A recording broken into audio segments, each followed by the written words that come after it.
Well, there is a resurgence, I guess. Yes. But you've kept a steady resurgence in the fact that with Always Sunny as well as Twitter, Yes. visiting places like Comic Con, doing these Yes. things, it not only shows that you're a regular person who enjoys who enjoys the things you enjoy, and people can enjoy that about you, Yeah. which is a great thing. And one of those things is Comic Con, which Yes. it being in that crowd. I always say it's just great being around that many people who love something that Yes. much. Yeah. And well, as a young boy, I was raised in Asbury Park, New Jersey, and one of the big things was to when I was really young, my mother and father would take me, like if you went to the like newsstand, right? And I was a comic book freak. I loved, getting. I wasn't like so much into like the action guys as much as I was into the fun stuff, Baby Huey and stuff like the Donald Duck and the and all and of course Bugs and stuff. But I was into Superman, Batman, and Aquaman, and you know so Comic Con when it first started was all about comic books, which was I missed all that because I didn't really go down there then.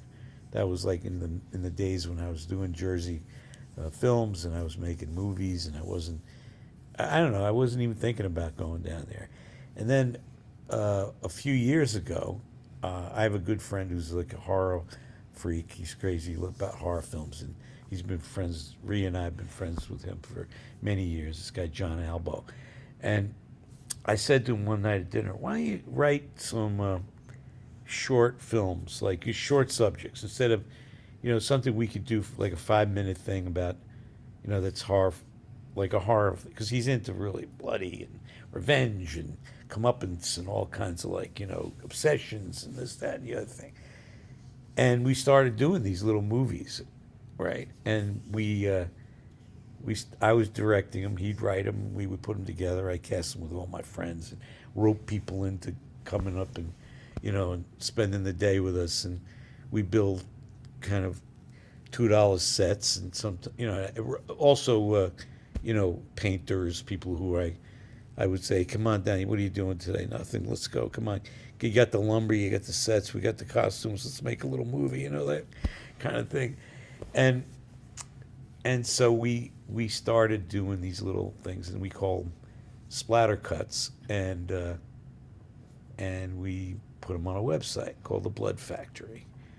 And so we have a website called thebloodfactory.com, and we have now about 14 or 15 of these little things. And then we decided, well, let's take it to Comic Con.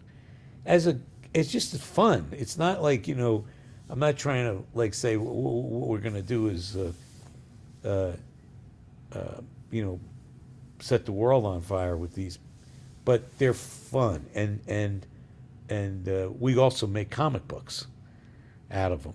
I don't know if you know this about them. I knew what the movies, not the Yeah, comics.